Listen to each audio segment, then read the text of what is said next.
This is the visualization of the present moment.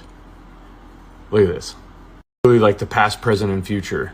And so that dot, that blue dot, is your present moment. So within that present moment, when you use your voice, you're actually triggering your vagus nerve, which operates your involuntary movements, like your heartbeat, your digestive system, anything that you like cognitively don't think about throughout the day. But when you do acknowledge it, it's actually, again, like a great practice. That's why like meditation and everything really helps you engage and create within the causal plane of all of existence. So you are a God, and God is not insecure about that.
This time, Alice doesn't even have to travel to Bob to collect an entangled particle. The quantum vacuum at her location is already entangled with the vacuum at Bob.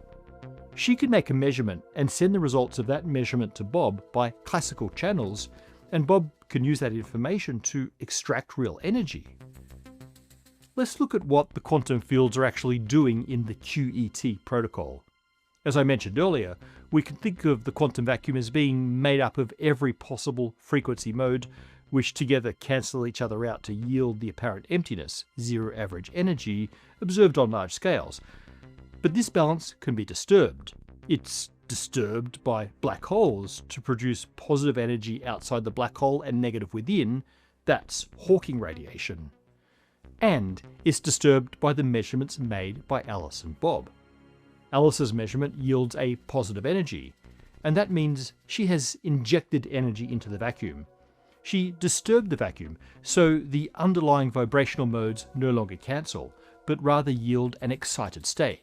Bob then uses the information from Alice's measurement to tune his own measurement, which ensures that he sees the vibrational modes that were depleted to power Alice's excitation. Bob sees a negative energy density in the vacuum and finds that the missing energy is now in his measuring device. Alice needs to input at least as much energy as Bob extracts. That's why this protocol feels like energy teleportation. Energy injected into the quantum vacuum at one location is extracted at a different location without ever taking the form of real particles. It doesn't violate energy conservation, and it also doesn't violate relativity, because the measurement information that Alice sends to Bob still has to travel by classical channels.